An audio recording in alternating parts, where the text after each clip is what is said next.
Everybody's in the building. Everybody's in position. And thanks for staying tuned because we have a great segment for y'all right now. Really, really, really. Because we're so humbled to be able to have this guest with us. So I'm going to kick it over to Max, and we're going to get this thing started for you, Seville. Well, it's an honor to introduce the next guest, right? So, ladies and gentlemen, joining us for this segment of the show is the police chief, the Charlottesville Police Chief, RaShall Brackney. Miss Brackney, thank you so much for joining, in my humble opinion. Good afternoon. Thank you for having me. Absolutely. So, we're excited that you accepted the invitation. And I think the first thing that everybody wants to hear about is we made it. Like, we made it past, the anniversary of August 12th. And you did a fine job of that. And so we just want to touch on that a little bit and find out, how important that was for the police department to have handled that and handled it so smoothly and handled it so that the day was pretty much non-eventful. So thank you. Thank you for actually having me on, and thank you for being willing to talk about a subject that really has a lot of significance in the Charlottesville community, as well as nationally and internationally. So yes, we did make it through that weekend. Not only did we make it through that, I think we also just provided an opportunity now to have a foundation to move forward so that we could stop having the conversations that kept us mired in all of this hate and violence and move forward.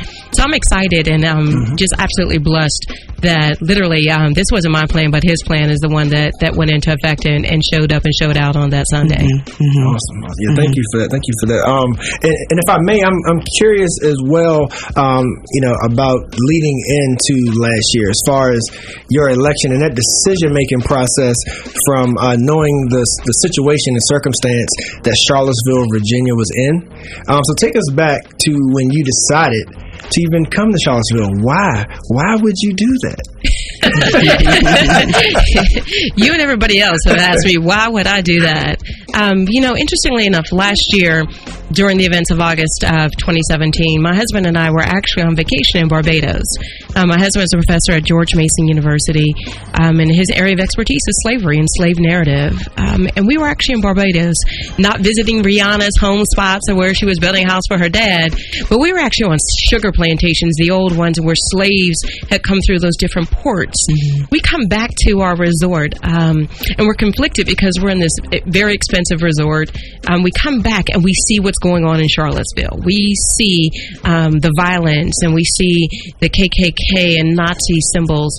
And we're just torn because we've just come off of slave plantations and sugar plantations in Barbados. My husband says at that time, I wish we were there. Now, needless to say, be careful what you wish for, because here we are a year later in Charlottesville. But the position came open, and I originally didn't apply for it. I looked at it, I saw it, and it made sense in terms of the work that my husband was doing and also the work I was doing around police legitimacy and procedural justice and police reform. But I didn't pay attention to it. It came open a second time, and I actually started praying about it, that it had come back a second time. And then started asking God, that is that where you want to lead me to be? And ask him to close any door that he did not want me to walk through. And slowly but surely, that door for Charlottesville continued to stay open. And that's why I'm here. And we're glad you did. That's right. Thank you. For certain. So, and one thing I like to say, Max, to the police chief is that my first time meeting you, and we talked about it before we came on air, and you remembered it was myself and my son, who's a student at Walker Upper Elementary. It was over at your meet and greet at the, over at the McIntyre YMCA. And honestly, totally honest with you, going in there, I did not know what to expect, because a lot of times with public officials and things like that, you could get either end of the spectrum. Sometimes you get a good feeling, what have you. Number one thing I left there saying, and when people asked me about the event, was that you seem real. And honestly, that's what people want, regardless of race, regardless of, economic status, what have you. If people feel you're being real with them, that speaks volumes. And from your public presentation, to the guests, to where you pulled my son to you and really wanted to know about him and who he was. And, it just all seemed very real. And you seem comfortable in the position that you're in. And I believe that Charlottesville is in a good place with your leadership. Thank you. I appreciate it. And I remember when your son came over and we started talking about the fact fact that, we're in the summer and he's still in school and he's still pursuing his educational dreams. And what was important to me at that point and at that time is that we continue to reinforce that it's education and being informed and not being a lazy consumer of information and news that will move us from where we are to where we need to be, both here and nationally, as we talk about these very real issues around race and who we are, economics, who we are around violence.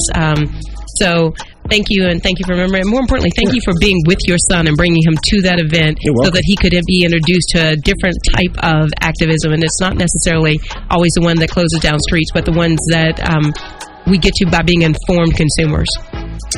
How and personal, I guess is the right word, is it for you to hold this position as the first Black female police chief? I know what it means to this community to be viewed upon and treated the way that they feel they are, and then to have someone step in a leadership position that relates to them, to kind of like see them through and make the situation better. So how do you personally feel about, the responsibility that you now hold?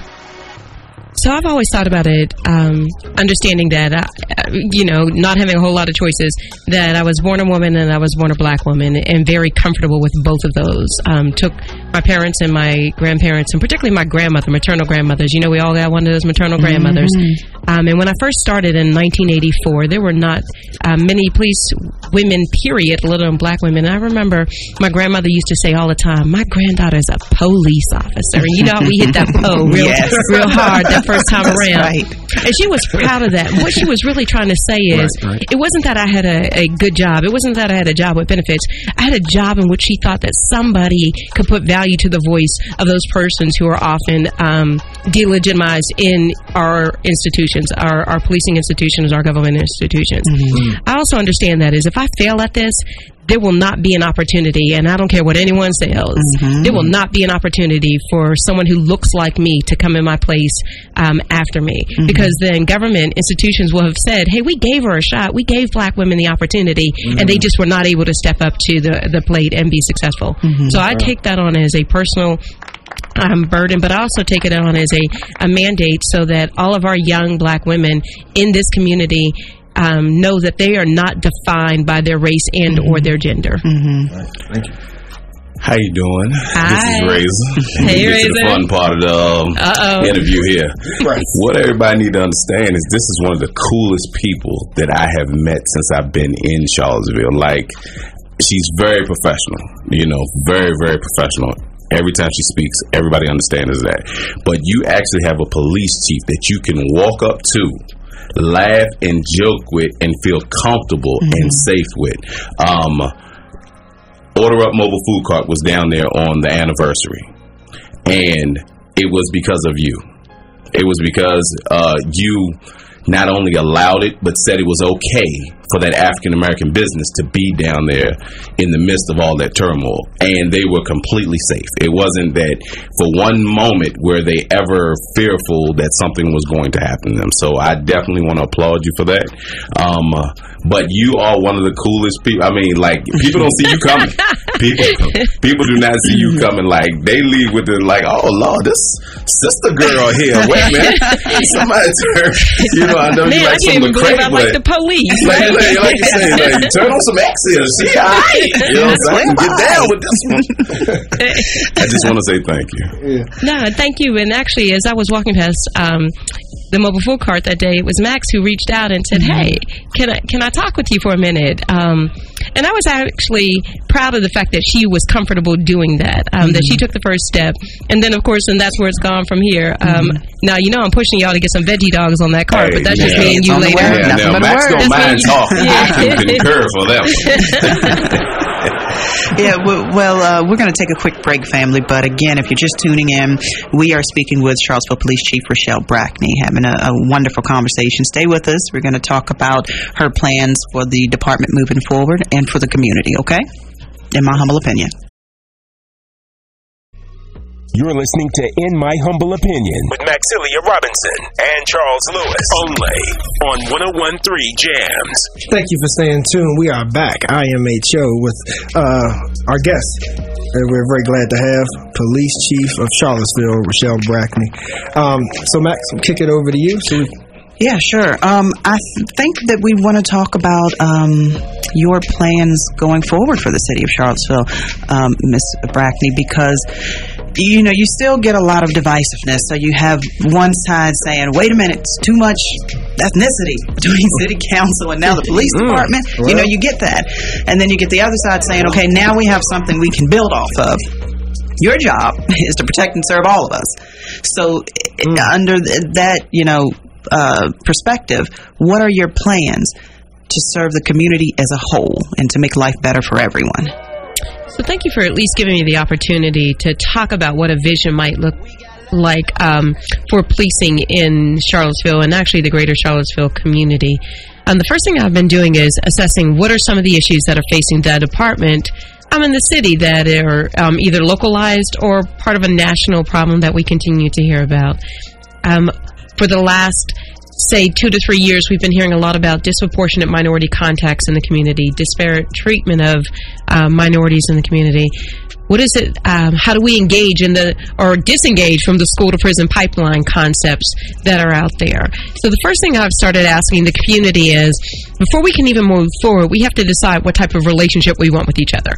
There's this tension that automatically exists, whether we like it or not, and it has been in existence for well over 399 years. It'll be 400 years next year, between law enforcement and black community, right? When law enforcement was originally used to help round up runaway slaves, and they were used as part of that plantation mentality and bringing slaves back. So there's a tension that exists that carries over into the modern day policing concepts as well. So the questions I've been asking of my organization and of the community to get us where we need to be is, what does a healthy relationship look like between law enforcement and the communities that we serve? 2 is, what is the pathway by which we get there? And finally, how do we measure our success? And if we can't answer those questions, then it really is going to be a challenge for us to build on positive relationships in the community. And then how do we define that policing strategy for us? As I look at what we've been doing, and what I've been thinking about is a reorganization to see that the services that we have are equitable and not just equal in the community, but also understanding that there are systems in place that automatically put black communities at a deficit. One of my first meetings that I had was with the superintendent of the schools, Dr. Rosa Atkins, to talk about the school resource officer program. And that program currently is in place, and we do a lot of physical security. And for me, that is just a challenge because although we may not have the data here to support the school to prison pipeline in Charlottesville, what does the perception of that look like when I have officers in an educational environment, and are we socializing those persons, our young adults, to think that policing occurs even in a place where you should have those freedoms to think and learn and be absent of fear? So is it possible that we rethink how we use our school resource officers and get them engaged and start in the schools, understanding that what happens in the schools happens in the community, what happens in the community happens in the schools, period. Where's your strength come from? Where does my strength come from? I am a praying woman, but I have a strong black husband and a strong black family. When I tell you my husband supports me, we say all the time, one of us takes the background. Somebody has to be on the stage and somebody has to be in the audience, or else you can't have a show. And my husband is willing to drive from here to George Mason University twice a week to teach his classes, to be inconvenienced so that I could be here, because that's, again, where we think God has led us. Otherwise, we cannot be here. I pray a lot. I eat well. I try and exercise as often as possible. But more importantly, my strength comes from being out in the community and hearing what really hurts that community, and being empathetic about wanting to move this community from where it is to where it could really be. And so, thank you. We're talking to Police Chief RaShall Brackney, for those just joining us. Ms. Brackney, the perspective that I want to hear is for that young man, young girl, young black man, young black woman that, let's say that they live let's say public housing. Let's say that their public housing association has been talking about that, like there's not enough street lights, for instance. So they don't feel safe for the kids to be outside at nighttime, or that young man says, I don't even feel safe walking on the downtown mall because I'm going to be stopped and frisked. And then they're jaded because they're like, generationally it's been passed down to me that nobody's going to help me. The police don't really care about us. So for that person that's saying, yeah, she sounds good, but if I have an issue, then where do I go? Because nobody has responded positively in the past. So are your doors open to have those kind of community discussions, or what would be your advice? So leadership starts from the top. If the officers don't know that this is the walk that I walk, and they don't see me model it every day, they don't see me out in the community every day, they don't see that I'm accessible, they're not going to model that. And I don't know about my predecessors, but I've been in this profession now for almost 35 years, and if you look at my history, this is all I have ever done, is worked on police reform and making communities more inclusive about the processes, as well as about how they want to be policed. I think part of the problem up until this point is we have not really engaged on how this community wants to be policed. Oftentimes we come up with these programs and then we shove it down your throat, and then as government and institutions, we're surprised when the people push back on us and protest. So for me, the way I think about it is, if you see me out on the mall, I'm talking to everybody. I'm at Tonsler Park. I'm at the basketball games. I'm at, the Grace picnics. I'm at all of these events, getting joked because I'm wobbling and we're in West Haven, right? I told y'all. Quit playing. Getting joked because I'm there, doing those things. But if you can't see me as human and I can't see you as human, then it's easy to dehumanize each other. So, yes, I am easily accessible. Now, am I going to be able to get this right? No, but all the time. But when I get it wrong, and when we get it wrong in policing, the first thing I am requiring of my officers and myself is that we own it, that we're transparent about it, and then we work towards a solution. I don't believe in a thin blue line as it has been pushed out, and that narrative is pushed out. I've been on a football blackout. We have not watched football since Colin Kaepernick has not had a job, and I'm comfortable with that. And I'm going out to get me another pair of Nikes. Because it's really these issues. So what I need from the community is this. Give me a chance. At least let me hear where you are. I remember my first day. I hadn't even been sworn in. They were just affirming that I was going to be the new police chief. And I got screamed on by everybody. It didn't matter if they were black or white. They were older, they were young.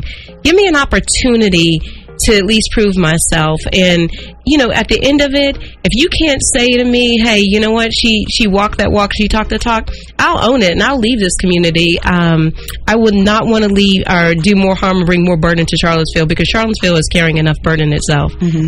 Just to back up a little bit, it's interesting that you talk about the way that considering the way the community wants to be policed, because I didn't even know that was a thing. But considering that, I know that a lot of affordable housing communities want protection, but don't want a police presence, but don't want to be over policed. And I think that's a fine line. So then how do you figure out, or what's your plan going forward as far as how to handle policing within those types of communities that want you there, but not too much? You're exactly right. So I have to find that balance between over-policing and police presence. And I think first thing comes by educating the communities that we serve. Having someone present doesn't mean they're being overly policed. Don't let the certain social activists here co-opt the conversation around black communities, right? And we allow that to happen way too often. And when I say how do they want to be policed, we often ask, we give social cues as to how we want to be policed. And what I would want from the community is, let's talk about that. How do you want the police to engage you? Do you just want them riding through the communities? Do you want them stopping? Or do you want them targeting those violent offenders in your community? And that will mean that we have to come together and create our own social contract around that. I often do surveys in the communities that I serve, and ask them to identify in their communities if we change certain things, like you said, the lighting. There are drug houses, there are trap houses here, whether we like it or not. Somebody's always pushing weight, somebody's always doing something. But if that kind of behavior was removed from the community, what would your community look like differently? And I ask the community to identify that for me. I'm not asking you to snitch. I'm not asking you to say, oh, it's him out there on the corner. I'm saying if this type of behavior in certain communities didn't exist, what would that look like for the community moving forward? And then I get buy-in from them, because I haven't decided what the problem is. They have decided, and they've also then decided that they're willing to wrap around to get rid of that particular issue or that particular problem. You know what will help you in that mission right there? Developing jobs. That's why we push entrepreneurship a lot here, because unfortunately a lot of that illegal money is putting food on the table for these people.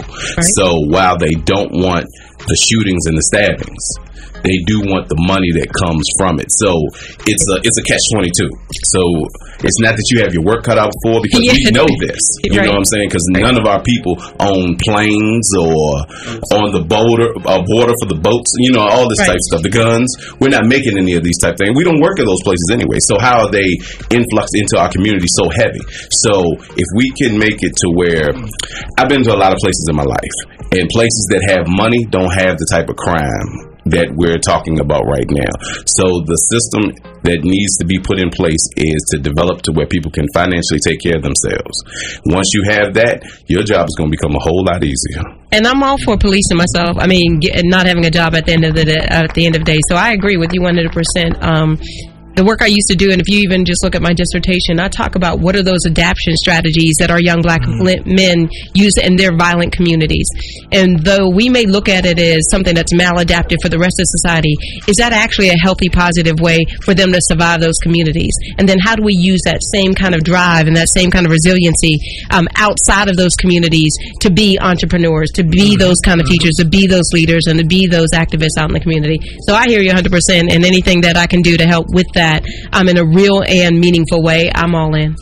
Yeah, and I will say real quick, around August 12th too, of course the one of the big conversations was around that police presence thing that we just mentioned a minute ago. And my thing is, of course, about what happened last year, there had to be certain steps, no matter how uncomfortable it was, that had to be taken. And really, Chief Brackney, you summed it up when I saw you on the news, and you said, regardless of the rhetoric, your number one job is to keep people safe, right, and to protect people. And you can't say it any better than that. Thank you. All right.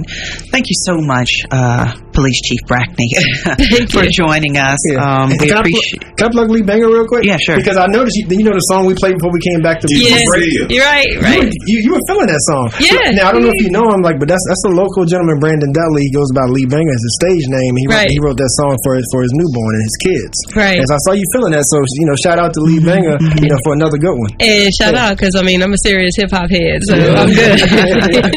All right, family, you're tuned in to In My Humble Opinion. We've been speaking with Chief Brackney. Wonderful conversation. Feel free to contact us with any questions. You have a home here now, Chief Brackney, In My Humble Opinion. So if you ever want to come back and get the word out to the community about something, give us a call. I look forward to it.